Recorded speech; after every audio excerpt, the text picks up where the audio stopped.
And it comes by the psychology of knowing how to focus on the seller. Try to think of something around the home that they're going to be able to hear you talk about that's going to make them want to sell it to you.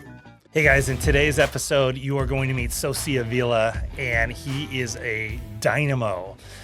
So he's young. He's actually the youngest top producer that I've interviewed on this podcast. And the dude just has it dialed. I mean, he really has thought through every aspect of the mortgage cycle, from the time you get a referral and how you get a referral, all the way to the closing, and then the whole year after closing to the end, right? So, and then how to repeat that process in order to keep getting referrals. So you're going to learn a lot about the process that he does and the scripting that he has, and it's extremely detailed. I think you're going to really be impressed by it. So then on top of that, he talks about actual strategies on how to go out and meet real estate agents, how exactly he did it from start to finish.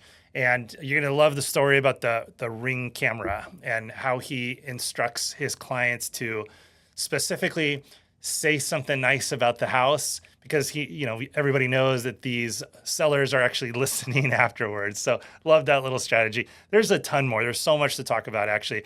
Literally, the whole thing was action-packed. So you're going to learn how a man goes from being a pastor to a $100 million producer in the mortgage business. Stay tuned. You're going to love this episode. I'm really excited to meet you, man, and go through all your story, because you have this magnetic thing about you that makes you so likable. Thank you. And welcome to the show. Thanks, bro. Yeah, I've been a big fan of you for a long time. It's really cool to be able to sit here and learn from you personally, and just see some iron sharpening iron. Awesome. So excited. So listen, man. You like my shirt? Oh, look at that. I do like the shirt. I like it. So, man, the podcast is pretty simple, right? It's like, who are you today, both personally and professionally? Yeah. First question, right? But then we're going to walk back to day one and then walk through your journey back to today again. Yeah. So first question, who are you today, both personally and professionally? So my name is Sosi Moba, go by Sosi. I'm a parent to two of the sweetest boys at home I could ever have. How old? Oldest is 11, and his name is Everett. Youngest is 4. His name is Asher. Ooh. Yeah. And then who's the wild one? Asher is. Everett's super calm. He's super chill. He's a lot slower pace and a lot of stuff. The young one is like a little juggernaut. Like, he has my charm and personality and my wife's athleticism, which is like just a crazy duo. She's the athlete in a relationship. And so, yeah, he's going to be trouble. And then I'm married to my best friend, Allison. And yeah, personally, I'm just trying to be the best dad and partner I could be. And I learn my flaws in that every single day. And I also learn opportunities to just enjoy the good in that every single day too. Yeah. So, professionally, to your point, I'm a loan officer. I lead a division effectively at West Capital Lending. And I've been doing this for 7 years. And at first I started with, some bumps where I just started thinking, man, I wouldn't wish this industry on my worst enemy, to now being in a place where I just am so grateful for what kind of platform this industry creates for us and how beautiful of an opportunity is. Yeah, I love that, man. I think in anything you do, right?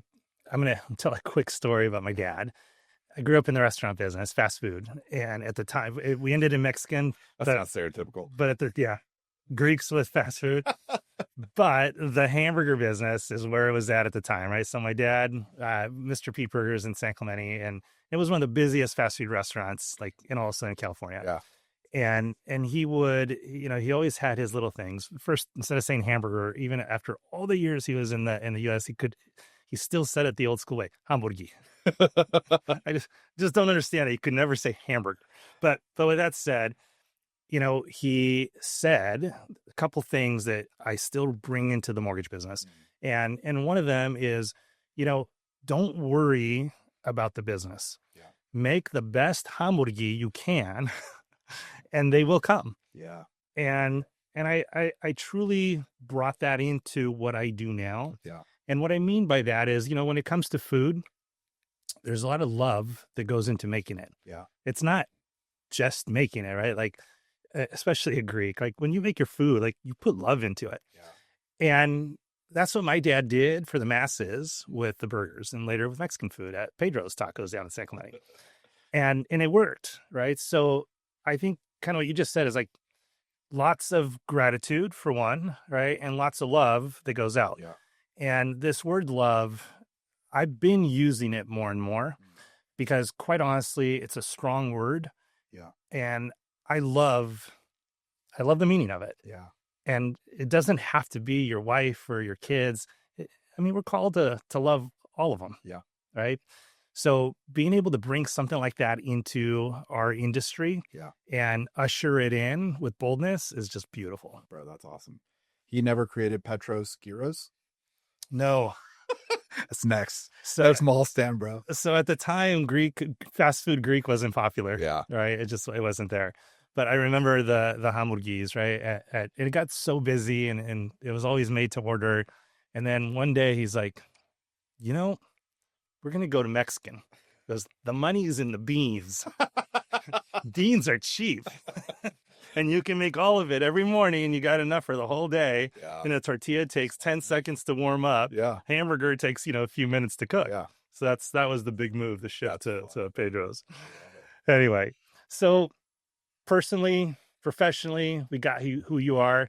But before we get into why the mortgage business, day one, which is what I usually ask everybody, I want to know, because it's interesting, man. I don't hear this very often. What did you do before you got into the mortgage business? Yeah, before I was an LO, I was a pastor. And so I was a pastor for about 6 years. And I pastored both at a local church in Marietta Hot Springs here in SoCal. And then also pastored as a missionary all throughout the world. So I've done about 27 countries in total. Wow. And I've had a huge passion for helping people. So, everything from like Latin American based countries, I'm part Costa Rican, so I lived there for a while, to, being in Japan out of all places, and, being a minister and a missionary there, to like, it's another crazy place I went to, like South Africa, like just crazy all around. Yeah. But yeah, so I was able to have that as like my first quote unquote, not first job, but first big part of a career. Were you married at the time? No. Oh, okay. No. How long ago did you get married? I got married 6 years a few weeks ago. So March 31st was our 6 year. No, shoot, 7 years. So 7 year anniversary, March 31st. I was trying to get married at a young age. Like I came from, a church background where it was like that was the next move. And so for me, like I had a potential person to marry almost in every country, and it just didn't work out. I'm so grateful because like I got to marry my best friend. It has been such a beautiful marriage. But yeah, that time and season, full single, bro. Like backpacking through Israel, just doing whatever I wanted to do. That's amazing. Felt the conviction in the heart. Yeah. It was sweet. A really good season. I learned a lot in that. Yeah. I bet. And would you say you've been able to carry forward a lot of the lessons from all those different countries and situations into what you do now? Yeah, for sure. Both from a personal standpoint, right? Like I think all the travel, I mean, I got to sit at a pizza parlor in the old city of Jerusalem where like right here is the old city wall. And a buddy of mine, he ran a pizza shop there in the Christian quarter. He was a Muslim guy. And he continued to show me off like his little trophy. He'd have like rabbis come by and sit down with me. All the different religious heads come down and sit down with me. Or like one time he had this like student writing her thesis on the conflict there, and he had her sit down with me. And so it's just so crazy to see how many different opinions people just have in general. Yeah. And it was a really beautiful gift to stop just assuming because someone is different, it's by default a wrong perspective. It was a really cool season to go, okay, different just means different. And you can just listen to people and like listen. It doesn't have to mean you have your mind changed anyway, right? Like Aristotle, I believe, was the one who said it, but he talked about how a really great sign of high education is being able to harbor the ideas of another without having to adapt them as your own. And so it was like this beautiful thing of just going, I get to learn for the sake of learning. Yeah. And so that principle from a personal standpoint helped me out a ton. Like it's allowed me to not, negate somebody's mortgage advice to me because I'm like, oh no, you don't know best. I know best. Like, no, what's your angle that you take?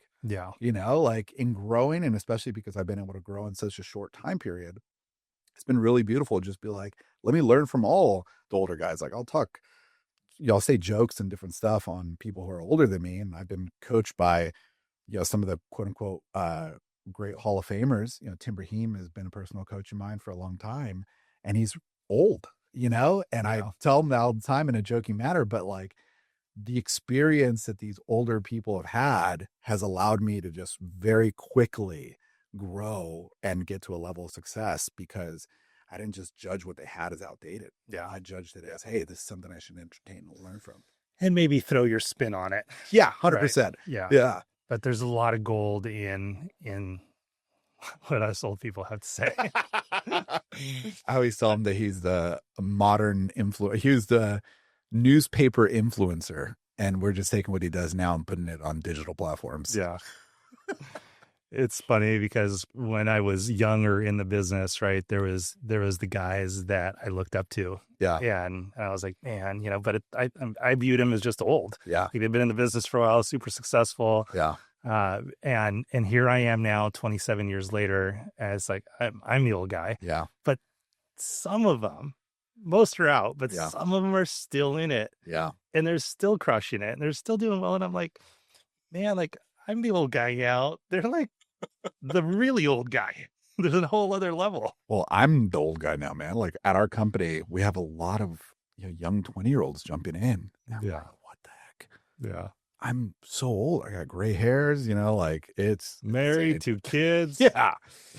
So, all right. So I want to, let's go back to it, right? Okay. You were a pastor, you traveled the world, you learned a lot of lessons. You're now moving forward. Yep. And it's not often a guy in the pastoral business jumps ship over to the mortgage business. Yeah. Two main reasons for it. First main reason was I started seeing the need of being self-supported. And what I mean by that is, I was at a church organization where they had a leadership shift, and the person who took over was coming into a staff that was hired by the previous person. And I remember like at pastoral meetings, I'd be sitting there, and no one ever pays attention to the young guy, right? Like we're just there in the corner and I'm just kind of listening. And it was crazy because I'd see these pastors bicker and complain about the new guy. And then as soon as he walked in, like just perk up, give full attention. And as soon as he left, slouch back and just like, backbite.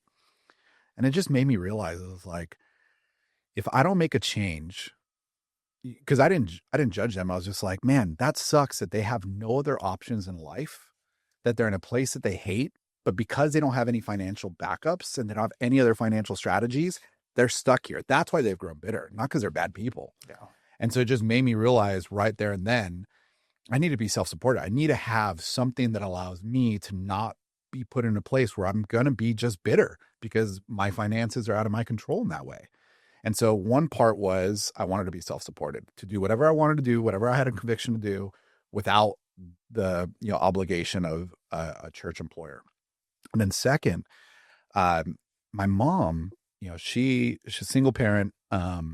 We thank God had help growing up. So like, for example, there was this one guy at our church where the first Thanksgiving that we went to that church that we're attending when I was at that age, he brought us like a Thanksgiving meal. Like I remember the moment where he knocked on the door. He had like 2 bagfuls of food. He had his little boys with him. One was holding a turkey. Like it was so cool. And I felt a lot of love from him. And my mom did as well. And so when we needed mortgage and real estate help, he was in the industry. And so we went to him and got help. But what he showed me was that even if you have the best intentions, it doesn't equate to having the best advice or the best form of educating your clients to make better decisions. And so unfortunately for her, he put her in a loan and set her up in a situation where, she ended up losing the house we grew up in, having a bad financial situation, which thank God now she lives with us. Like stuff has been in a way better position. But overall, it showed me like this industry has a need for people who don't just have care, but have ability. Yeah. And so I wanted to kind of to the mortgage space, one, to be self-supported, but two, to create a mortgage practice that did something different for the individual because the individual needed more help than what I felt professionals were providing. So those were the two main motivators of coming in and trying to be successful here. Yeah. And the first place you worked at. Prospect Mortgage. Okay. Yeah. Why? One of my college friends from the Bible college was working in the marketing department there. And her close friend from church, from her dad's church, her dad was a pastor, he was the head of that department. And coincidentally enough, no one wanted to hire a pastor with 6 years of experience. And most, like I'd sit down and meet with them, especially sales positions, and it was so sad to me. I kept getting told I was overqualified. And mind you, I went to a non-accredited Bible college, and my history of my education was just world travel. And when I'd sit with business owners, they'd be like, you have something in your personality where like, yeah, you don't have enough experience right now. And one guy just told me honestly, he goes, you're the kind of guy though, that I will teach for 6 months and then you'll see you're too talented for this and leave me.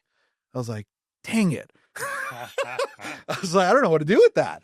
So this guy, he was like, look, dude, I know you need a chance. You don't have the resume that you need for this. You don't have the college degree, but I know what church ministry is like and I see you have it. So I'm going to be willing to give you the shot. So he gave me the shot and, it would become a beautiful opportunity. I got mentored by a real estate agent who was also a co-leader there. This realtor did 368 units a year. Wow. Awesome. And he like took me under his wing, showed me what I needed to know about the marketing world and how to be able to partner well with a referral partner. And the proof's in the pudding. So, since you, I don't know, are you still considered a pastor? Like once a Marine, always a Marine? Yeah, pretty much. Yeah. Never got revoked. So I'll say in my spiritual growth that I brought into the business as well, because there was definitely a growth period in my life, right? And as a business owner, I can understand, like I resonated with what you said, like, in 6 months, you're going to get what you need and you're going to be out. Yeah. And I get that. And that always would have bothered me in the past. Yeah. I love the fact that this guy gave you a chance and he helped you grow and all that stuff, knowing that you're probably going to leave, which you obviously did. Yeah. But here's where I'm going with it. The old me, not okay with it. The new me is, I'm good with it. Yeah. If I can help this person get to where he's supposed to be, then I accomplished something really great. Yeah. And the reason why I bring up the spiritual growth, because it reminds me of this story my pastor said one time. And he's like, so I know this guy and he sewed into this guy that was having problems in life. He really sewed into him and he worked with them and he taught him everything he knew about the Bible. And then, he asked me if he wanted to get baptized. And one day he said, no, not yet, and then several months passed and he came back to him and said, dude, I got baptized. And he was so excited. And instead of the guy being happy, He was all upset. He was so upset. Yeah. How could you not have allowed me to be there for that, right? Or even had me be the guy to do it. And it was like, gosh, that's such a valuable lesson. Yeah. We're not always the guy that gets to Harvest. Yeah. Yeah. Sometimes we just have to do the planting. Yeah. We don't know exactly where, right? I mean, whoever ends up with you is the lucky guy. But at the end of the day, it's the guy planted and it was awesome. Like that's a beautiful thing that I think all of us should bring into life, whether it's business or just, life in general. Yeah. That's the mindset that will help us be successful. And listen, it took me years to learn all this stuff, right? But having that kind of mindset is what's beautiful about, life and what we have the ability to do for people. Yeah. And it comes from my experience, especially looking back and thinking about that interview when this guy told me that. Now looking back as a business owner, which I haven't actually reflected on before, what I can see in how he was communicating was a lot of stress. If I would guess, I'm sure his business was not in a place where he could feel relief from it. He felt only stress from it. Mm-hmm. And I think there's a big part of finding both business success where you can feel comfortable to have a platform where you can serve instead of just trying to, grow. And then also having that emotional maturity where you've come to a place where you go, there's an aspect of satisfaction that's not just based on ROI, but ROE, right? My return of energy. How proud will I be of myself Yeah. by being the one who's giving? Yeah, that's really cool. But I would say that would be the part that I've just never thought of. It's like, man, you have to be in a good place internally if you want to give. Like, you can't be generous unless you Yeah. Yeah. So, so how long did you last? have. uh 4 6 months. But I stayed a prospect. Yeah, after, so what we spearheaded was, I spearheaded a call center team that took old leads from realtors that they didn't work anymore, and I put it into a dialer system, and I had all my 4 pod members call those leads and reset appointments for my LOs. Okay. And I would literally have an LO bring a realtor to me and be like, hey, sell them on this program. And then I'd pitch them and sell them. It got to a point where, like, I'd be in my cubicle, my feet on the way top, and I'm just like throwing some in the air because I could just sell them, quote unquote, so easily. And then I was like, what am I doing here? And I had this one guy, I'll never forget who he is. I forget his last name actually, but his first name I won't forget. And he came in one day, and I mean, mind you, I'm like driving a Prius, I'm making less than 50 grand a year, you know, I'm, creating this massive business for the dude. And he comes in and he kind of like starts showing off his car to me. And then he like makes some other underhanded comments. And then I forgot why, but he threw his keys at me and said, oh, Beamers. And a part of me just went, this guy's such a Douche. yeah, 100%, dude. I was like, screw this guy. I'm like, why am I putting my reputation on the line for a realtor to like me, to set him up with somebody where I don't even know what happens next? Yeah. And so then I hit up one of the branch managers on the retail side, being the self-source side with the loan officers. And I just said, hey, what do I need to do to become an LO? And he said, go do your research, get licensed, blah, blah. So I did my research, got licensed. And I then came to him, I said, hey, I passed my test. What do I do now? And he goes, well, just come on up and start. And so I went on up and I just started day one. Just no leads, no real direction from management, and just started going at it. And did you start in the lead gen? Like, did you fall into this, I'm going to just start calling a bunch of leads, or did you immediately start with, I'm going to go create and form a bunch of relationships? the latter. Okay. Yeah, no leads at all. Yeah.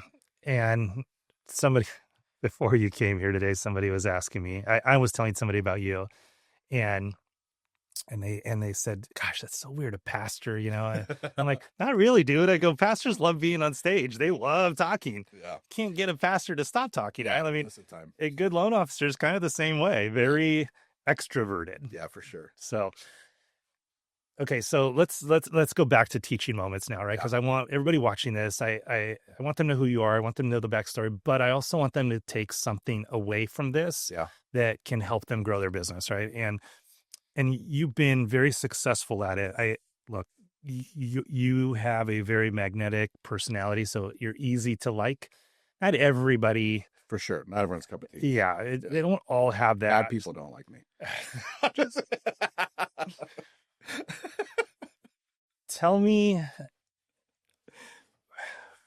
how can I word this? Tell me actionable steps, right? Yeah.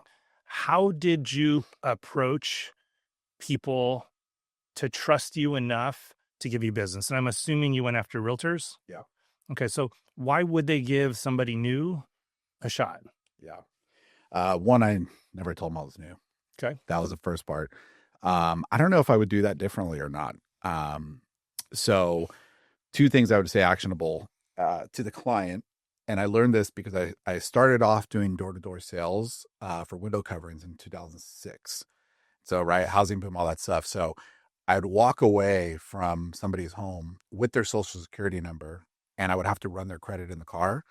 And one of the things that I was coached on when I was doing that first role was, I mean, dude, I'm in high school. Like, it's crazy. And the guy was just like, anytime you ask for social, just don't even pretend like you've never asked for it before. If you're calm, they'll stay calm. Yeah. So first thing for clientele is always, no matter what you're going through, stay calm. As far as a referral partner, My first strategy was trying to meet them, face to face. And so I created something called the Weekend Warrior package. And I would have like little snack bar, fruits, nuts, whatever, water, Starbucks coffee, printout of mortgage coach options and whatever else I could find. And I would just come to them and just say, hey, I know life gets super busy, especially when we're running out the door. These things get really crazy.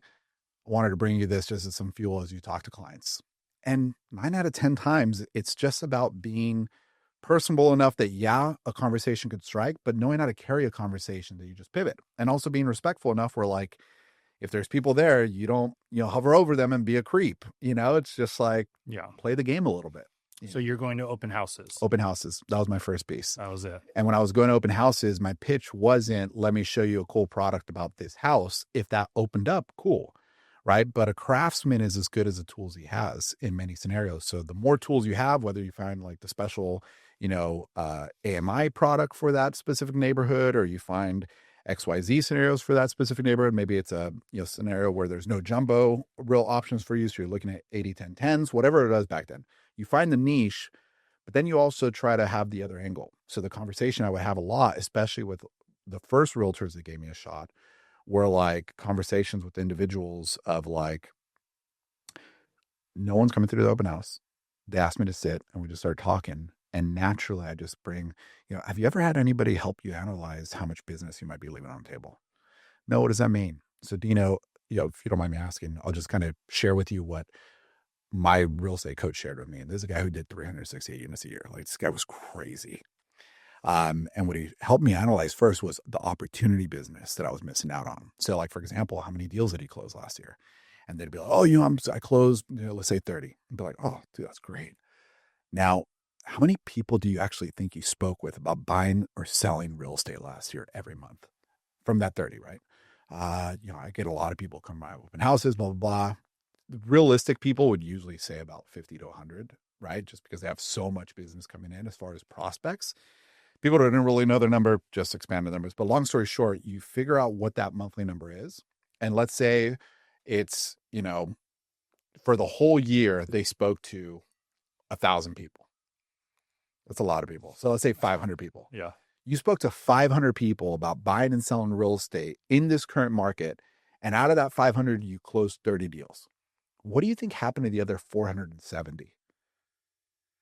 And a lot of times they'd be like, I don't know. And then I would share with them, statistically speaking, 30% of those 470 closed with someone else instead of you. Do you think they closed with someone else because the other person's more talented than you?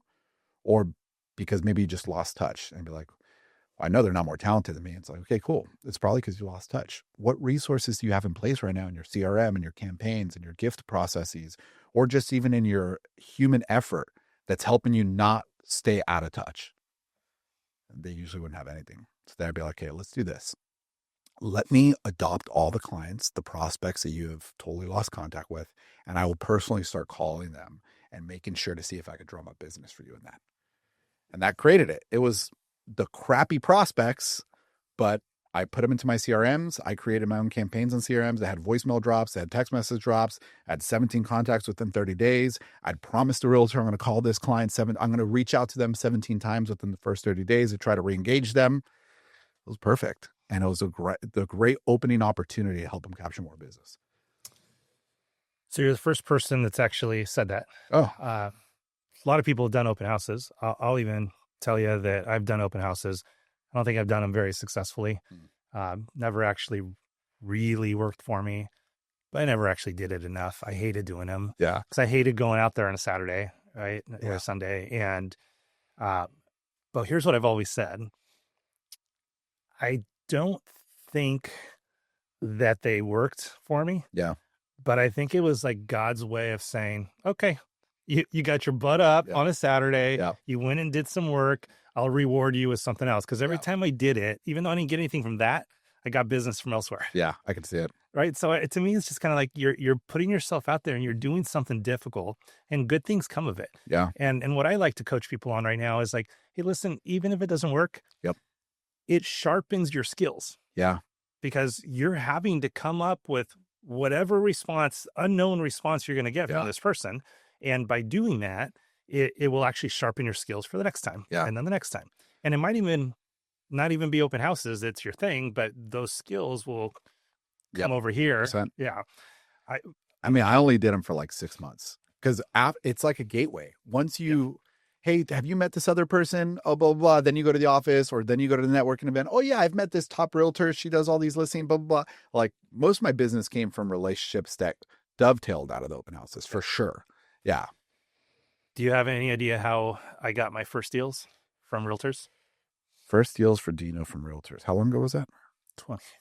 27 years ago. What is- Maybe you don't.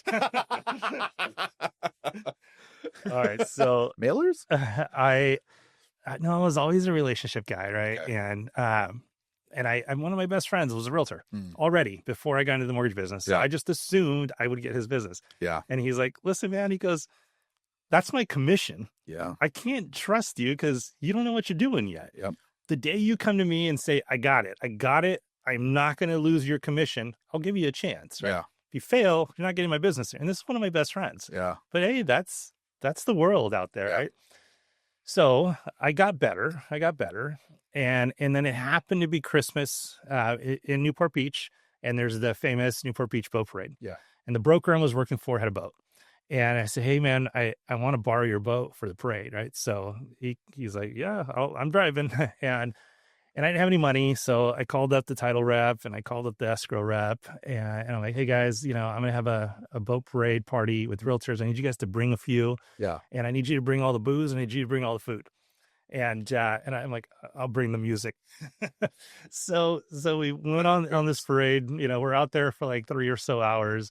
On the way back, I turn down the music. I make a little speech, and I just want to thank all of you, for coming out. Bottom of my heart, I really appreciate everything. And I know, it's my first year in the industry and it's been kind of tough trying to grow my business and make something of myself, but I've had a great year and, I owe it to all of you guys. So thank you very much for everything that you guys have done to help support me.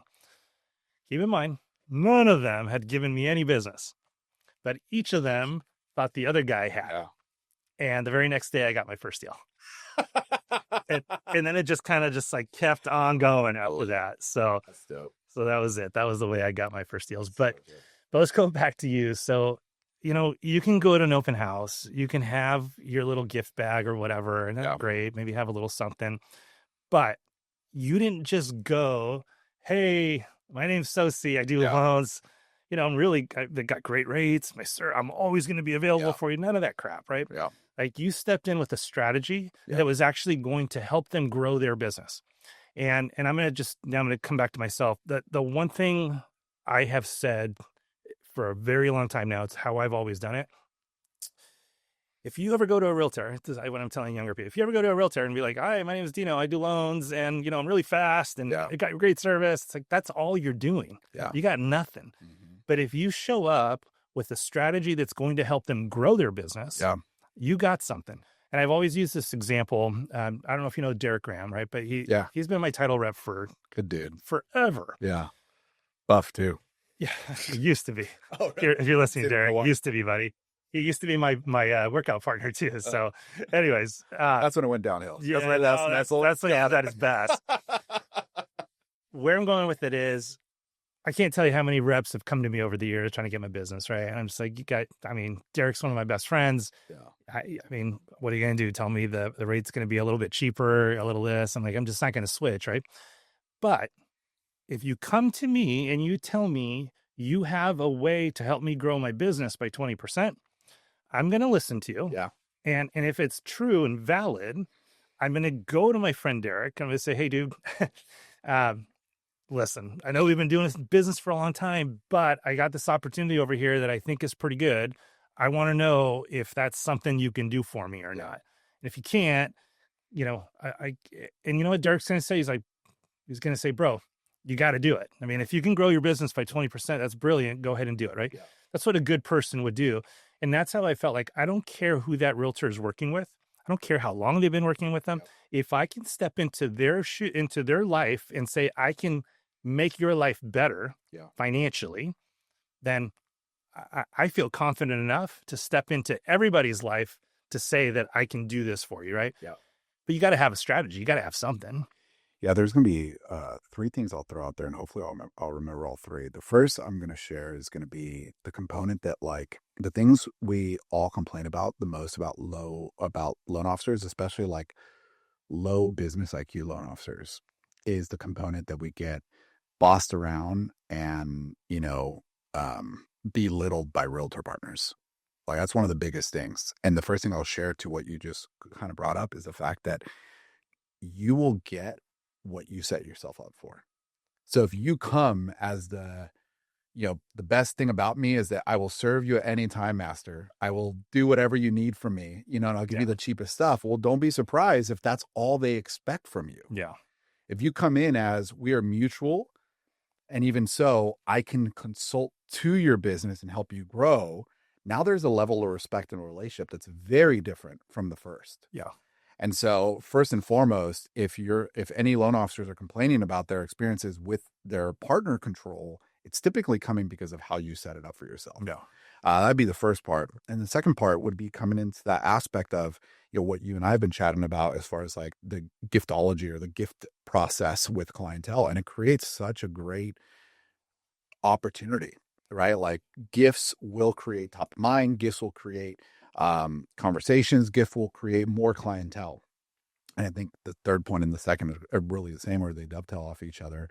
And the point there is, we shared a little about how, like, my perspective is so many times when people overvalue relationships, their sales strategy is, like me enough do you feel too guilty to work with someone else. Yeah. That's it, right? And that's the reason why I've stolen clients from literally moms and mother-in-laws. Like, one of my clients last year, they're like, Sosi, if I work with you, literally, I'm going to see them at Thanksgiving in 2 weeks. It's my mother-in-law. We already have drama. Like, seriously? And I'm like, do you want me to tell you don't work with me? Like, do you want me to call her, or do you want to? She did not want me to call her. She was pissed. But yeah, shout out to being brokers. But right, like, relationship will only get you so far, because relationship will do that very thing you just explained. The relationship will obligate you to come back and give that person the opportunity, but it's not going to cement everything moving forward, right? You have to have that value prop. Yeah. So yeah, man, I feel like if we start with who we actually can be, it changes the ballgame.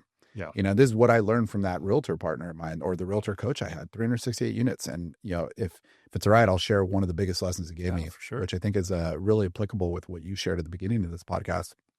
He taught me early on, most loan officers and realtors are like a mom and pop restaurant, where they create the relationship with the customer. They memorize the names. They make everyone feel good. It's a beautiful experience, and the clientele want to come back. But many of them actually don't ever write down the recipe or a franchise plan. So unfortunately, when the owner is gone, so is the business. And he goes, if you want to actually be successful in real estate and lending, your goal is have a scalable, actual process that can be multiplied. And then from there, you can actually be a business owner instead of a glorified salesperson. And so he always taught me, write down your recipe and make your franchise. And that's what I've done. So every realtor I've come into contact with from the very beginning, the guy who did no loans, the confidence I came to them with was from a business consultant standpoint, because that's what I got. And so that's what I'm going to give. Yeah. Love that. I actually wrote it down. It was good. I'm going to start stealing that. It's helped me a lot. Okay. So now let's go back to your journey. Yeah. All right. You started out, how long did it take before you started actually like seeing some, traction? Yeah. For first year, I fell on my face quite a bit, but I also didn't have a lot of responsibility. So it was okay. Yeah. Like, my wife and I met the first year I was doing mortgage, and she was just like, I didn't know what you did. Like, you always went to lunches, blah, blah, blah. Like, you're always super well dressed. Now I'm not. Tricked her. Yeah, you're looking good right now. Thanks. Yeah. I love the new Definitely shirt. not talking about this attire. But yeah, she fell for me when I was like wearing, jackets and button-up shirts and ties and all the rest. But yeah. So with that being said, the business picked up about a year after. I went through some ups and downs where, like, I was a prospect. I followed my branch manager when Homebridge acquired Prospect. We went to a small company based out of Florida, got dog and pony show. I was so excited. And then all of a sudden I learned real quickly, if you're not independent, you are going to always be at the mercy of whoever you're dependent of. And so what that showed me was I was a loan officer. I was going hard. I get notified, hey, we're closing business tomorrow in California. So you have 24 hours. Any of your active fundings, we'll still fund them. But moving forward, you're not submitting any new apps. Crazy. Yeah. 24-hour heads up, move out of my office, everything. Like, it was insane. So, with that being said, I learned real quick, be independent. So everything I continued. What year was that? That was 2018, 2019. Gosh. Yeah. Good years too. I know, dude. Yeah. Okay. And so then by year 3, I really started picking up, and I ended up moving over from that small group. We ended up moving to Fairway, and I got to meet one of my good buddies now, Ryan Grant there. And it was so interesting because I was a student of Tim Brahim via Mortgage Coach and the video channels, and all the giftology stuff. Like, I was doing the cookies, all that kind of stuff. Like, even just being learned from you, from your realtor partner, I was like, dude, this is where it's at. And so, like, I was doing that, and then I met Ryan, and Ryan pretty much had what I wanted to create, but 3 years further down the line. Uh-huh. And so I was like, dude, if I just join this guy, like, yeah, I'll pay him override, but I'll be able to, like, just supercharge my growth. Yeah. And fast track. And I did. So by year 3, I was top 1% in the country. Year 5, I hit 100 mil. And then that was about 2 years ago. So it's been a good platform from there. So Ryan's a good dude. Yeah. He was on here. Oh, nice. Yep. And I've always respected him. Yeah. Because he is always forward thinking. Yeah. He's always So trying to, like, move Yeah. beyond what everybody else is doing and Thought come up with leader for something. sure. But the thing I respect the most about him, which is what I'm really trying to do right now, and that's change the industry. Yeah. And I'm gonna say it because it deserves being said. What the heck is a loan officer? Yeah. Right? Like, to me, and this is what we're doing right now at Ethos Lending. We're creating something that's made to convert a loan officer to a mortgage advisor. And that's what we all should be if we want to be successful. And if not, you might as well just go start working for Rocket or Loan Depot or one of these other places right now. Yeah. Because it's not going to be many years left where there's not going to be an in-between. Yeah. I don't know if there's going to be a middle class, so to speak, in the mortgage industry. You're either going to be going down this road of, what they got going, and you're just going to be, like, waiting to be fed. Yeah. Or you're going to go out and you're going to make it yourself. And I'll say, with all the AI, let's just say AI, right? Because that's the buzzword.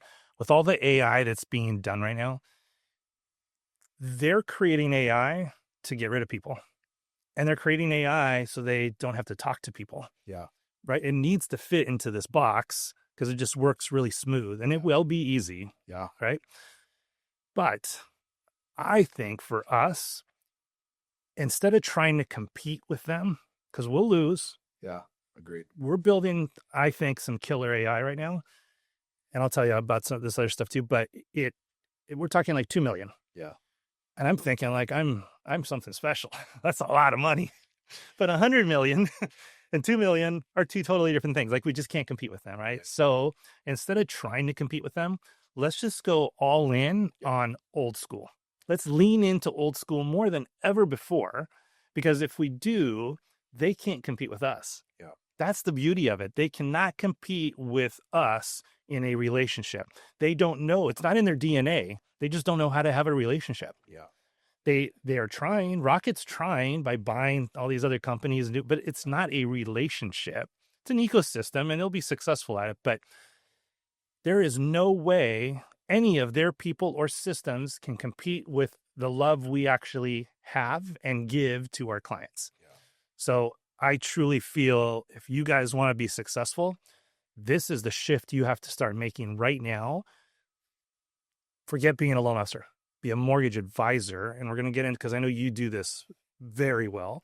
We're going to get into that. And you better learn how to start loving your clients. Yeah. If you can't love them, at least like them an awful lot. Yeah. I mean, they pay your bills, they buy your home, they feed your children. You better like them an awful lot. Yeah. And go for the love, because it's even stronger. So with that said, you're now full-blown You're in the top 1 or 2%. You said you're making money that you've never made before.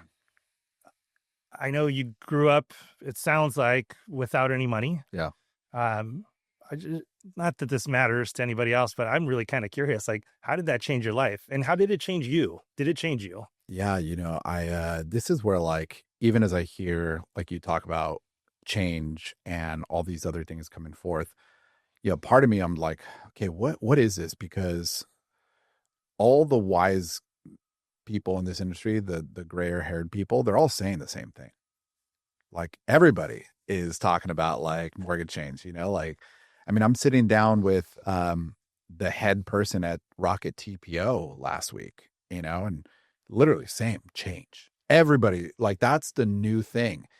And I'm just like, okay, I because of the the companies I've been at in the past, I kind of got a little out, like, just it got played out a little bit for me. And so a part of me is coming back to it going, okay, even though it got played out a little bit for me, I shouldn't throw the baby out with the bathwater, because you guys know what the heck you're talking about. Like, there is something in the very nature of how this business is running that is telling everybody who knows how to read the signs, the wind has changed. Yeah. Like, something is coming. Like, whether you want to change it or not, the reality is it's changing. Yeah.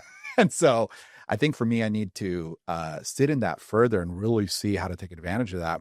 Because to answer your question, I did go from, being a missionary where, like, man, I was so satisfied with people donating and I had $500 a month to live off of. And it was great, to, like, all of a sudden, making $1 million for the first time. I mean, I got offered a sign-on bonus by a company north of $1 million. And I said no to it.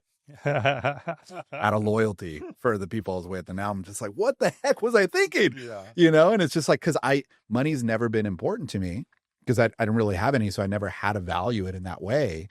And I just, denied that much money without even really understanding the underlying realities of what I just denied. Tell the truth. Did you think about how much it would cost you in taxes? If No, you took it? not even, because I was already W-2 at that point. Okay. I was like, I went from one W-2 direct lender and I was just being recruited back to an old direct lender I had. And honestly, I should have done it. Yeah. Like, I look back now, I ended up leaving that second company I was being loyal to anyways.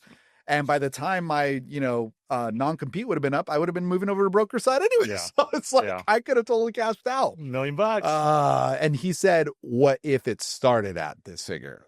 And I out of respect, I was like, dude, I don't even want to waste your time. Yeah. The guy was obviously C-suite of a really high mortgage company. So I want to respect him, and I still do. So yeah, with that being said, I made all this money, and all the older people, right, continue to tell me, Sosi, watch your money. This industry, you get it so fast, and it goes away that fast too. And in my mind, I was like, nah, it's never going away. Never goes away that fast. Like, if anything, it just probably, like, the faucet starts turning off, and then you pivot. And I would say I tried being as financially responsible as I could. I wasn't, blowing money off of crazy things, but at the end of the day, you weren't the tables kind of guy in No. Las Vegas. Yeah, I mean, not a lot of them, one or two, but we always split the bills. And I was with other LOs, the same thing. My first time in Vegas was actually 5 years ago. First time. Okay. And that first time, I mean, our table was at the pool side. It cost like 13 grand. Yeah. Thank God we split it. And then that night, one of the wholesale lenders we worked with, dude, they spent like $250,000 on tables for us that night. We had bottle service dropping from the ceiling. Like, we went to go see Steve Aoki. It was dope. Yeah. So that was my first experience in Vegas. It's hard to top that one. But long story short, like, I went from like $1 million to all of a sudden the next year, less than like 600. And then the year after that, it was even further down. So I'm going to laugh a little bit, but if a good thing only loan officers are listening to this, because if a normal person was listening to this, for sure, $1 million before taxes, by the way, like, dropped to 600. I know, it's so terrible. I can't, please cut that. I'm just kidding. But no, dude, anybody who has a more than 40% decrease in whatever style of living they've become accustomed to, unless they just kept their style of living before, Yeah. like you're going to feel an impact, you know. And for me, my family was growing. I, at that point now had the 2 kids. I, you know, bought a new house. Like it was crazy. And so it was really an interesting season for me because it, it was big and then it went a lot smaller. And then, you know, it was a lot smaller after that, the second year after. But at the end of the day, like it just triggered a lot of demons for me too. You know, like even though I didn't have a lot, I saw my family go through a lot of financial crisis. And so I remember just even having like, you know, internal conversations saying like, you knew you were always going to lose your house. Like, you knew you would lose everything just like your family did. You were never meant to be a successful person. And so it was just so crazy to have to process through that and find my own upper limiting beliefs and try to push through and go back to a certain degree, faking it till you make it again. Yeah. Right. Especially because, you know, I was so well educated on personal finance and advice. And so it was a really interesting and challenging part of my career to just go through a season again where like you have the financial issues hitting you in the face, even though you went from so much, it's like it really went away fast. And so I had to now make new habits and make new pieces. And especially now finding success again over the last 2 years, it's been really cool to appreciate it differently. Would you say that was the most difficult time in your career as a loan officer?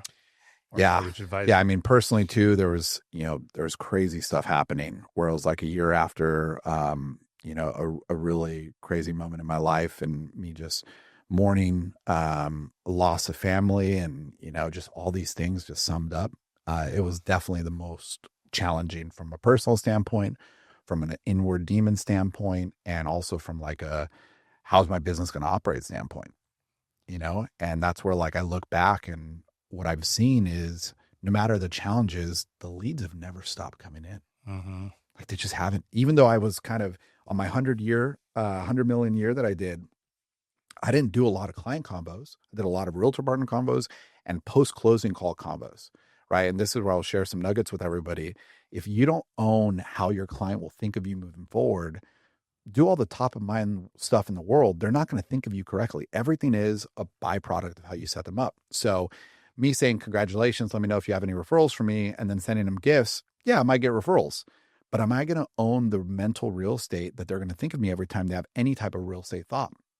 Watch, compare that first scripting, congratulations, blah, blah, blah, blah, congrats, referrals, gifts, to, Dino, I'm so stoked. First of all, congratulations on the close. I'm so excited for you that we're able to help partner with you and help you make this possible. This next 15 minutes I want to prep you for. It's not going to be me talking to you about like all the fluff and then seeing if you have referrals for me. Don't get me wrong, referrals are great and my business grows off of them. But I spent about 10 to 15 minutes with you talking about next steps now that you're a homeowner, if that's all right with you.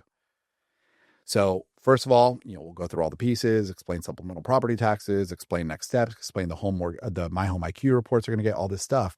And then I really just center down on, you know, Dino, this relationship is very special to me because effectively at this point, I want you to be aware you've paid my retainer.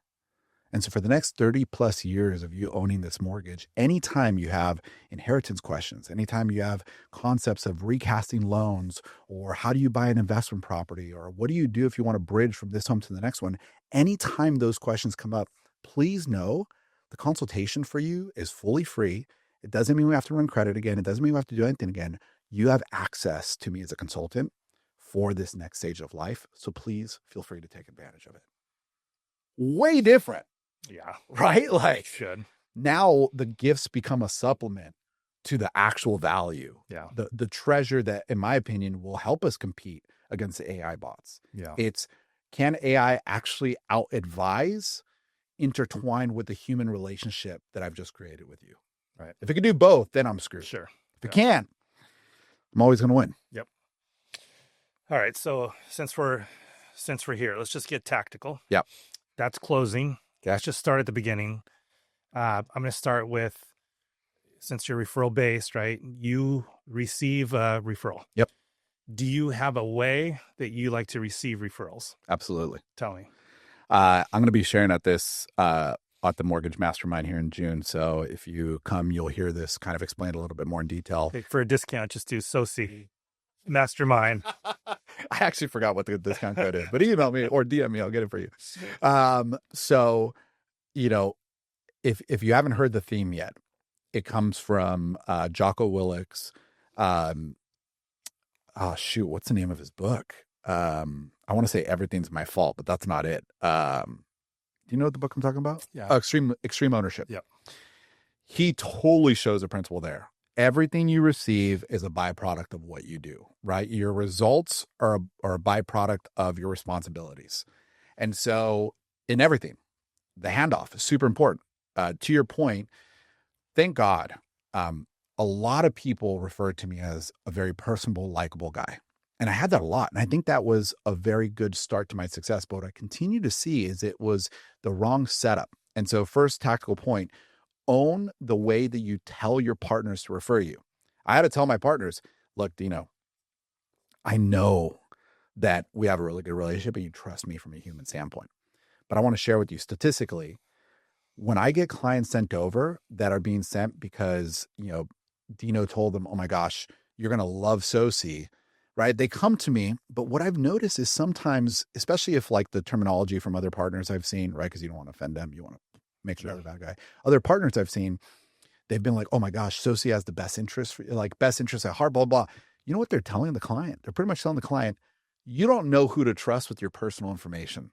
Let me connect you with my guy who for sure I know who to trust. Yep. So let me connect you with him because he's going to have your best interest at heart and you're going to like him way better than the other guy. Now, all they're coming to me for judgment on is, am I going to like you better than the other guy? And why the heck is the realtor telling me from an implied standpoint that I don't know who I should trust for my finances? Yeah.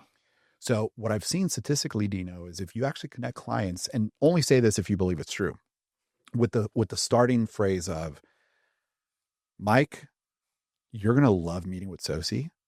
Because I'll tell you right now from my own personal experience, I've never sat in one of his consults and not walked away learning a new strategy or a new benefit that I didn't realize my client could have.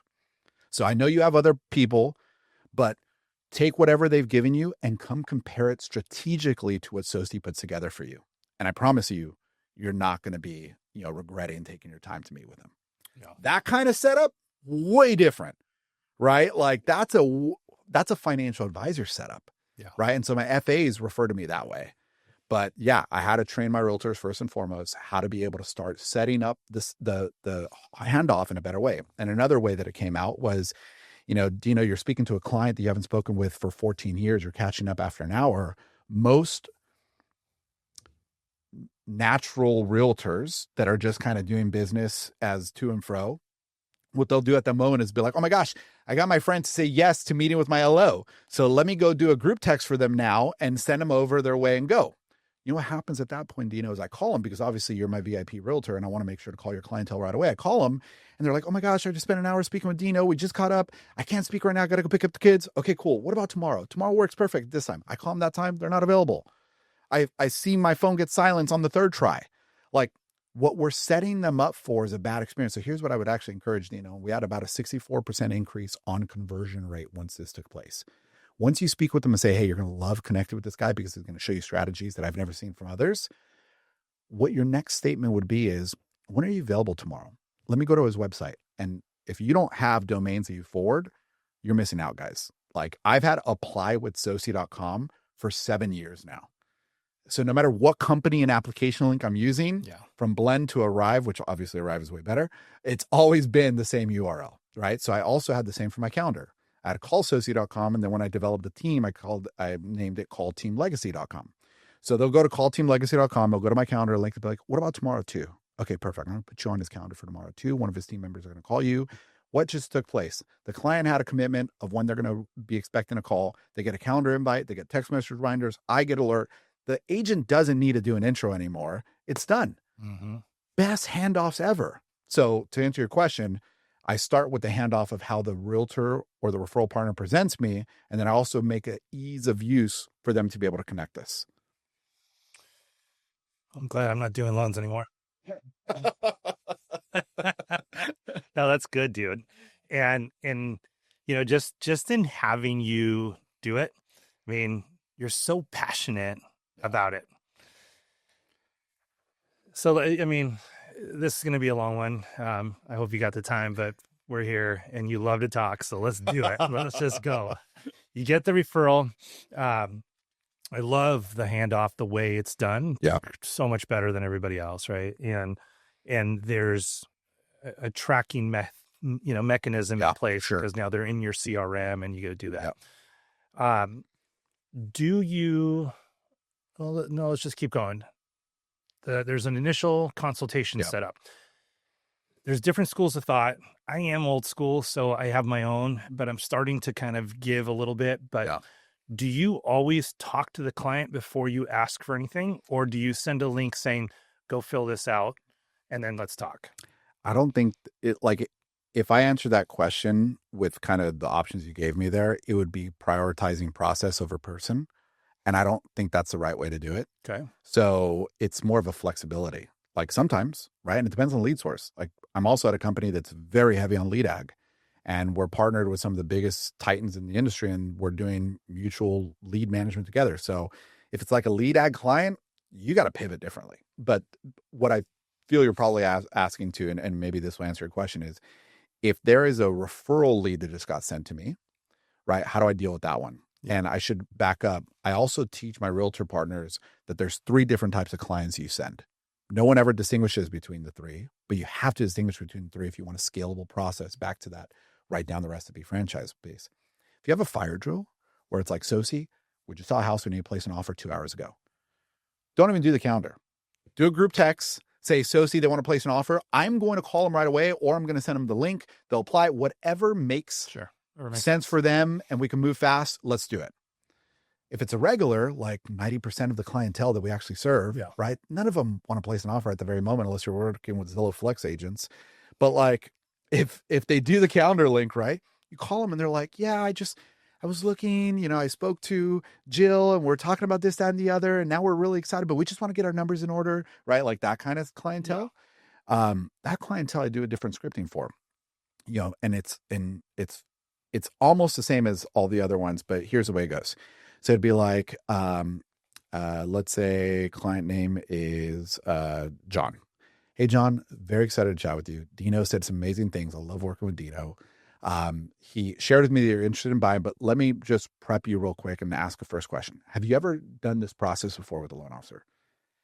Whatever answer they gave us, the same next response. Yes or no. Awesome. So I want to prep you for what our experience for you is going to look like, just so you are aware and know what to expect. Number one, this first phone call is like a 10 to 15 minute phone call where I'm going to get to know what you're trying to accomplish, your goals, your situation. I'm going to confirm income, credit, assets. We don't have to run credit yet. We don't have to do any of that. It's not a pressure type phone call. What I like to kind of illustrate this as is like a nurse taking the vitals. And then the second meeting would be an actual video call where we'll go over all the results of what we found. We'll take the information you gave us, and if you're ready, we'll set up that second meeting, show you all the options we found, the best rates we found, the best strategy we found, and go through the pros and cons of that so that you can make a good decision from there. If you're not ready yet, we're just going to make a game plan for you at the end of this phone call to see what we need to do to get you ready. So that's our typical process. John, what does that sound like to you? Does that sound like what you're looking for to be able to serve you and your family best? Or is there anything else I could do to help? Every single time, right? Thousands of people I've spoken to at this point. Answer is always yes. And what I just did is I controlled the client to give me a commitment for a second meeting within the first 45 seconds. Mm-hmm. That's the goal, right? Because the difference of the consultative-based sales we do and the cell phone sales at Verizon is their ABCs is always be closing now. Our ABCs is always be micro closing. Mm-hmm. My goal for you is once I see if you're qualified from a pre-qual standpoint, right? I verbally confirm DTI, all that stuff. If I see you're verbally qualified, I might push for an app. I might not push for an app. But what I know is going to be the needle moving activity is getting you to commit to a 20 to 45 minute Zoom meeting with me. Yeah. If I get that, it's butter. Yeah. I'll win you over there. I don't have to worry about winning this. I just got to know if you're actually supposed to meet on the next one. Yeah. And if you're not, then, we look at DTI and I have a whole checklist for my LOs on this where they go, okay, process of elimination. Are we going to raise soon? Do we have any gifts? Do we have a co-bar? And we just go down the road. And then if at the end of it, if they're not there, we have an email template that shows them what they need to work on, CC the realtor. And now the realtor's like, oh my gosh, like this is the coolest thing ever. Thanks so much for putting the plan together for them and blah, blah, blah. Yeah. Yeah. So you mean, dude, you got recipe cards for everything. I love Have it. to. Yeah, I love it. So let's just finish up the process, Yeah. right? And we can fast forward through some stuff, but I'd say there's a weakness in a lot. I'll just acknowledge it was a weakness in my business. Getting the referrals was easy for me. Yeah. And then we'd get them TBD and they'd go out shopping. Yeah. And my process just kind of sucked during that piece. Like, Yeah. because I just kept getting so many more referrals. I didn't really do enough with these people. And there's a cost of waiting. There's, sometimes I don't even know what's happening. But I was always funding so many. I didn't care. But I always thought to myself, there should have been a better system. I wonder how many more I could have closed if I had a better system in there. So you got somebody TBD, right? They're fully approved. Yeah. They're out shopping. What does it look like over the next 30 to 90 days for you guys? Do you have a system in place that really handles that efficiently? Because I think that's something a lot of people could learn from. Yeah. A lot of people, granted, the guys listening that only have like 3 or 4 files, and you should never allow those to slip through your grip, right? Yeah. But if you're doing any kind of volume, sometimes there needs a real system. There needs a system in every stage. Yeah. Yeah. It's definitely still a part that I'm not like at the position where I'd be like, oh my gosh, I'm so proud of how we do this part. I mean, I'm proud of it because like we're comparing ourselves with the worst grading curves, right? Like one of my friends, mutual friend of ours, he always used to be like, dude, people are just fighting over being the tallest midget, like it's not that big, right? So that being the case, right? Like we have a good nurturing system, but to answer your question more specifically, I will share back to the theme. It's all about the setup. So when you say TBD, what do we mean by TBD? Is it somebody that I actually paid resources and put effort in without an exchange of something else? Right. So here's what I mean by that. So when we do our consult, when we do our video call, right, I exhaust all the options. I give my strategic advice. I show them the uniqueness, all that crazy stuff, right? I ask for the partnership, but I then give them the opportunity, right? Do you want to be regular pre-approved or do you want to be VIP pre-approved? And the difference between VIP pre-approved and regular pre-approved is the VIP pre-approval. There's 3 things that we really require from you. Number 1, we're going to be fully underwriting this file. So please don't shoot the messenger if there's more documentation needed, if we have to fine tune more things that you're thinking are unreasonable. Remember that guidelines now are been based to be able to satisfy legal obligations, not common sense.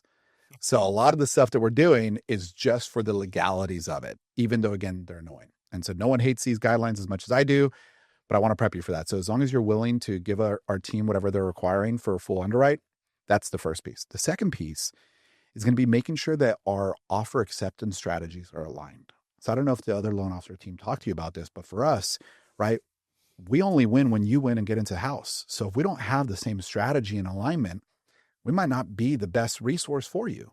And so and I know we're going long, so I'll just share some of all my scriptings on this. What I usually remind clients of is here's what I mean by that. Sellers are going to analyze what they want based on price, speed, risk, and desire. There's really 4 components for them.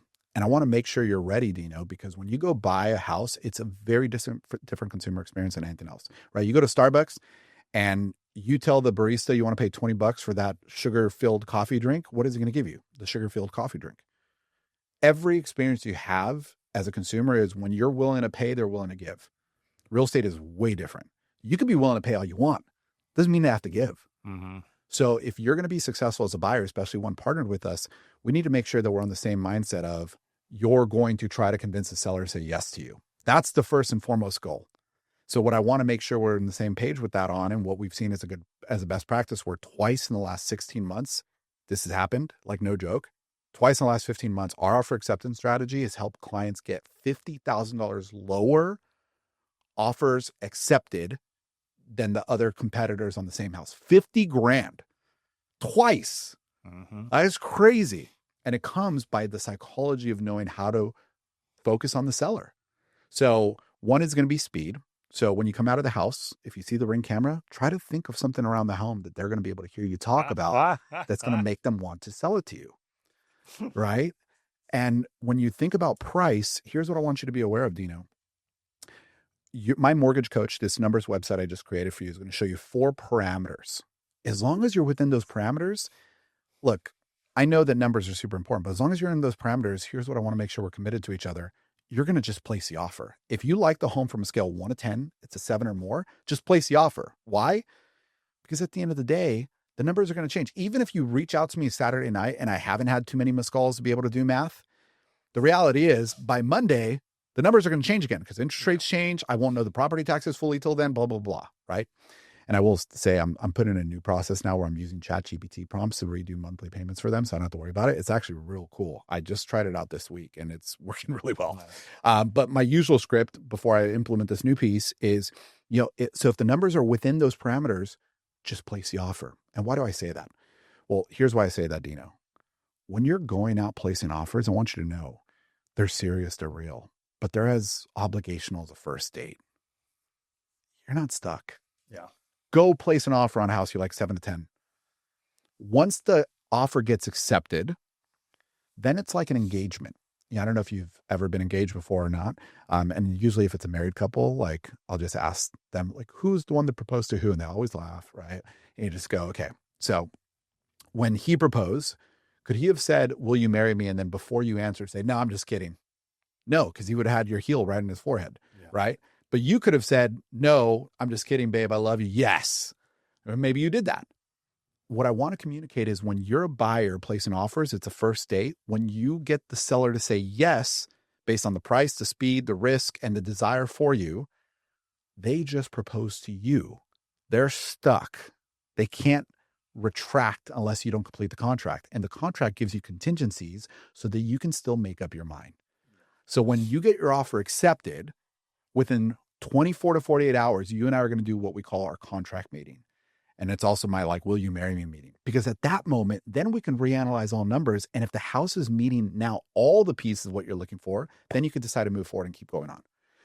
So that's the second piece. And the third thing is we just want to make sure that if we're going to spend the money, the resources to fully underwrite this and all the other components, that our brokerage actually only allows us to do this if you have given us the green light that you want to partner together, meaning that you've identified where the financial resource that you want to use financing this house. So if you're good with more docs, you're good with our offer acceptance strategy, and you're good partnering with us as we are with you, we could totally move forward and do a full underwrite and VIP pre-approval. At that point, right, they get the yes, you have a verbal commitment, and you have a full setup where the nurture will help catch the stuff that slips through the cracks. But if you do a good setup, there's less cracks. So, as Dave Savage would say, you are the true modern mortgage advisor. But, we talked about it earlier, and I honestly, truly feel this, that if a loan officer today doesn't shift into being one of these modern mortgage advisors, and not even like advisor, I'm talking like what you just said. I mean, that's a whole different ballgame. That is going deep into it. But that is a 30-year relationship. It's a good hamburger. That's a good hamburger. It truly is, man. That's exciting to me. That is what I'm trying to bring in to the mortgage industry too. And unfortunately, as you were saying all this stuff, I'll tell you what, I think the majority of the people might feel. Yeah. That's overwhelming. Yep. That's a lot. Yeah. Oh my gosh. Can't you just close the deal and make some money? And the thing is if you treat this like a real true business, right? Not a mom and pop shop, then you're going to realize that extra little effort, which really isn't a long effort, a long time. And it's learning those keywords with the right timing of when to say them can absolutely create a bond that doesn't go away for years to come. Yep. So, for all you guys listening, I think this is truly valuable. You need to start rephrasing everything you do. Sosi called them scripts.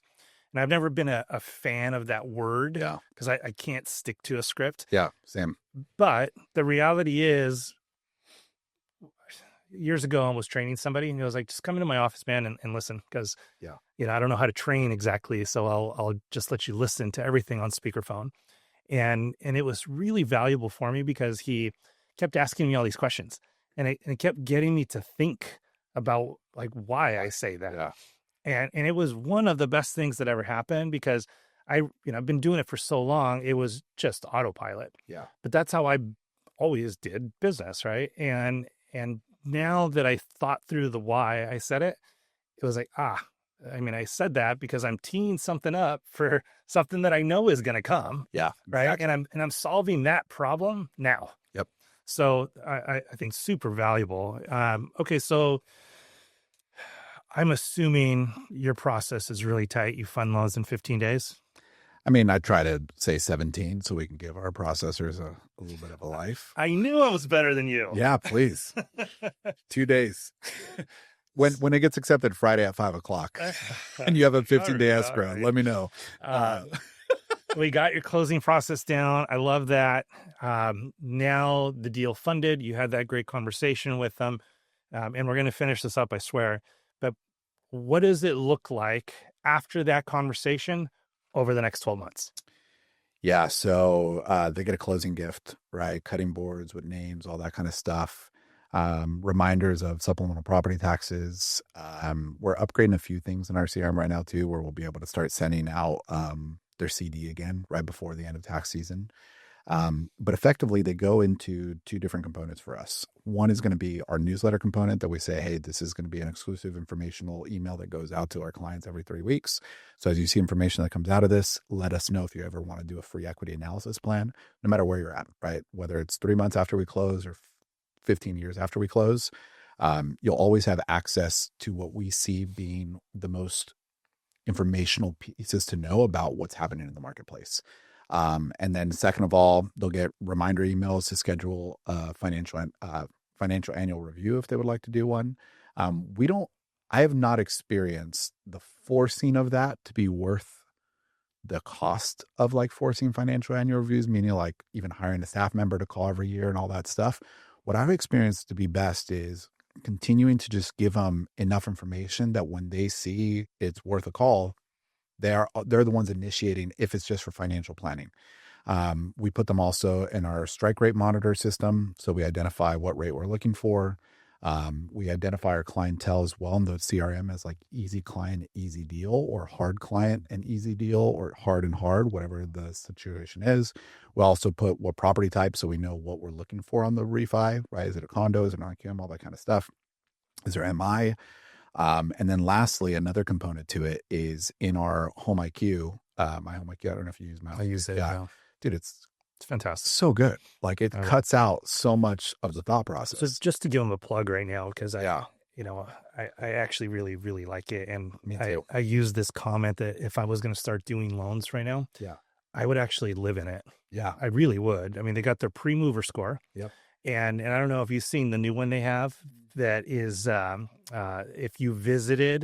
That was the first thing, the active buyers. Yeah. I was just like, I was blown away, right? So they're showing me and I saw my name in it.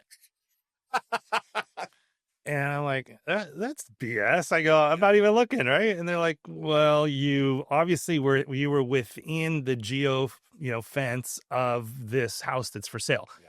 And it dawned on me. Over? No, my pastor called and said, hey, we're trying to get bread into a house. And, and it was near my house. So I decided to just go drive by. I didn't go in. I didn't even get out of the car. Yeah. I just drove by and I paused right in front of the house and it totally tracked me. Yep. So, okay, that one isn't a good example, but if your pre-mover score is high and you've been to an open house, that's a pretty darn good, something's happening here. Yeah. Right. And then, with HomeBot, I mean, gosh, man, my monthly bill is up to $750. I haven't met another person who was that high like mine. Yeah. It ticked me off. It's painful. Yeah. It's painful. And then when the rates dropped, I was like, that's done. Yeah. I'm no longer doing that. Right. And it took me a minute because anytime change happens, it's like, but I actually ended up liking it more. Me too. And I love it. And I think it's great. So picture for referral partners, still the same. Still the same price. So you guys listening, cheaper. They don't get charged. They don't get charged at all. I mean, you can save a fortune. Oh. And then so actually, Sosi said it earlier. He would go to open houses. Yeah. He would get them to get the database, Yep. right? And then he'd work it for him, and people's databases. Yep.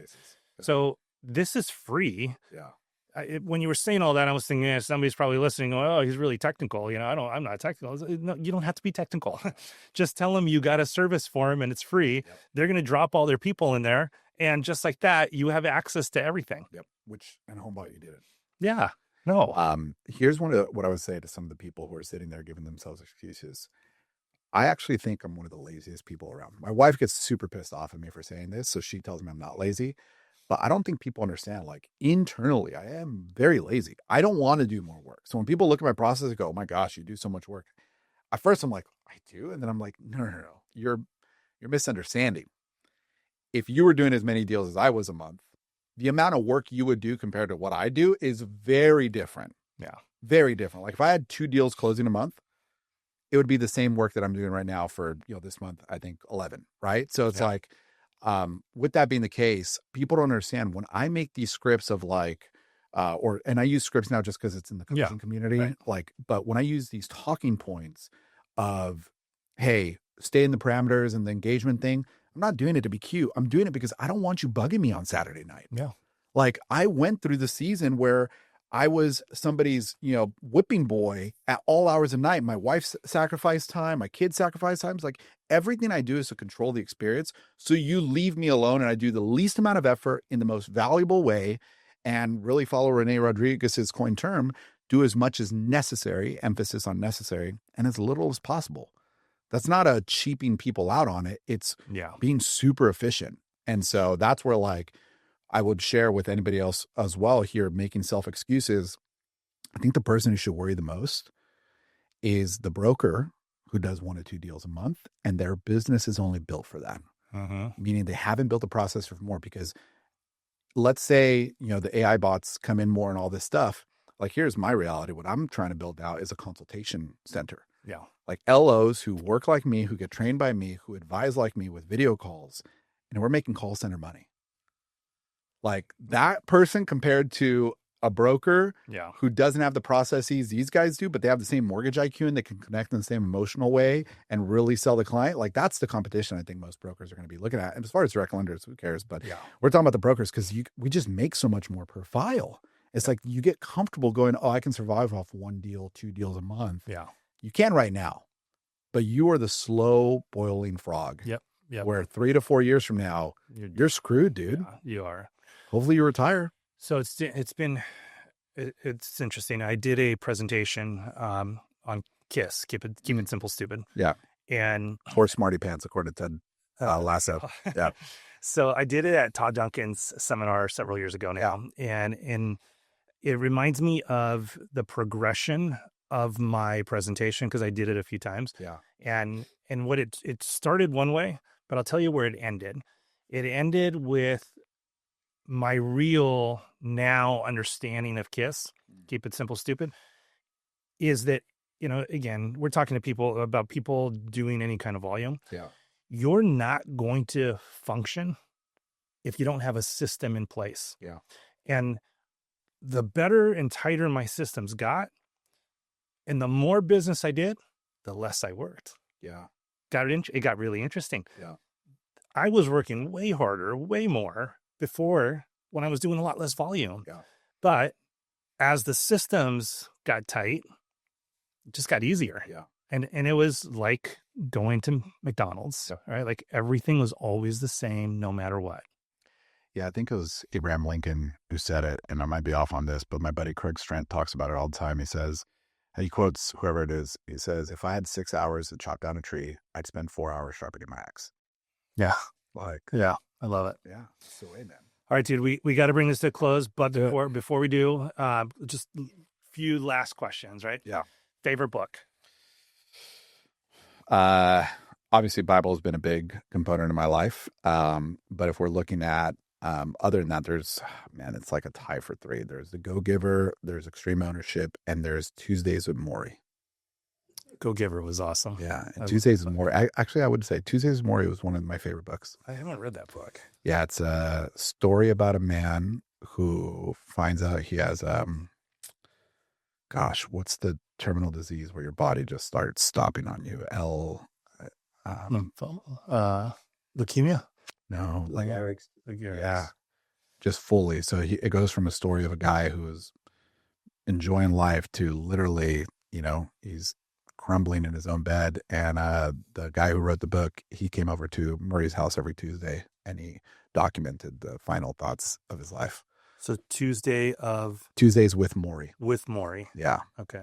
And how do you spell Maury? Murray, I believe. Okay. Yeah. I'm Good gonna- book. I'm Good gonna book pick on it- perspective. Yeah, I'm gonna pick that up. And favorite quote?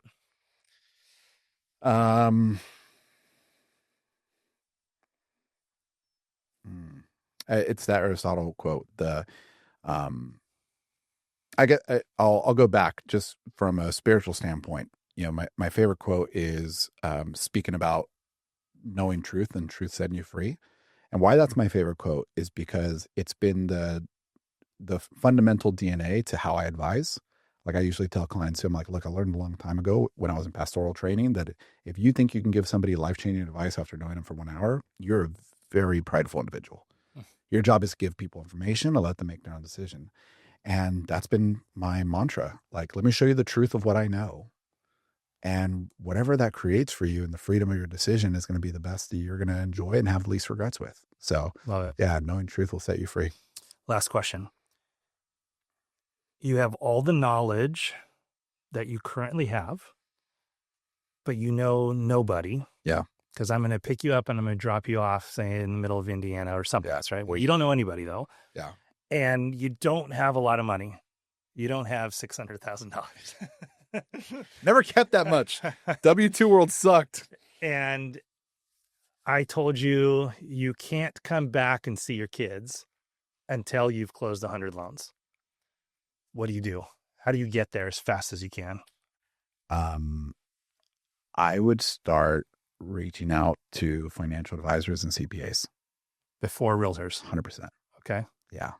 Yeah. They would have the best fine-tuned database. Like the database they would have, if you learn how to nurture it correctly, would be the best it'd be the lowest hanging fruit. And then the double-edged sword of that would be as you get non-realtor business, you then get referrals for realtors and create new relationships that multiply it faster. So yeah, the fastest way to 100 is 2 birds with 1 stone. Get it from the FA CPAs with the best databases and use it to open up opportunities with the realtors too. Okay. And just real quick, what strategy would you use? What script would you use when you called them? I would be looking up, and I'm actually doing this right now because I want to be very intentional on my FA business. And I took a boot camp with Jabron Nichols on this recently. So I made a list of 100 FAs that I got from LinkedIn and other public websites. And I'm calling them to just set up a time to review and talk about how we can be able to help grow their business by whatever metric, right? 20%, 30%, whatever it is. Just to be able to get the opportunity. Once we sit down, showing them all the different resources we have. So I have options on helping high net worth clientele identify what makes them the most money long-term. Should it be having a paid off loan or having a small loan with tax deductions that they can utilize and have a higher net worth in investments? I also have a first-time investor class that I teach, and I can make that available to their clientele and go that route, and so on and so forth. I don't know how long-winded you want to be on the answers, but effectively it'd be 2 ways. What resources we could do as far as how we teach advice better to help preserve their capital investments. And then what resources can we do to stir up new opportunities whether it's first-time home buyer, first-time investor, first-time seller. Those are all 3 webinars and classes I do. Awesome. I will say this, even with realtors, when I pitch doing a successful home ownership webinar for them, and I pitch it in a way of like doing a brunch and a 3-part tasting of different mimosas, and we bring the information of showing them how to be able to not just analyze their equity, but leverage equity investments or leverage it to a new purchase and departing resident investment, it creates some really good realtor relationships I've had recently. Awesome. Awesome. Love it. Phil, can you get your phone out real quick? So just because Dave Savage introduced us. But do we have to do the... Yeah. Yeah. just because. The Savage punch? All right. So, hey, Dave Savage, this is for you, right? We're going to do this. Ready? I'm going to look right at your camera. And then look at Dave. All right. All right. Savage punch, bro. Guys, we are here to empower, equip, and educate the way lending should be done with the best in the business. And I am telling you, Sosi is that new generation because, dude, that was amazing. I mean, that is, and it was detailed, it was thought through, and you have covered like literally every aspect of it. Most interviews, it's just people just kind of skip over a lot of the stuff, and you literally have gone deep into every little thing. And guys, if you came in late, if you only listen to the whole thing in detail, take a lot of notes. This was action packed, and it was a complete recipe on how to make the entire dinner, not just a portion of the dinner, not just the side gig, not just the dessert, right? It was all of it. Dude, thank you so much. You're welcome, brother. Thanks for having me. We'll see you guys next time. And hey, don't forget, if this was of value to you, share it for me. Tell your other loan officer, mortgage advisor friends, and we'll see you on the next time.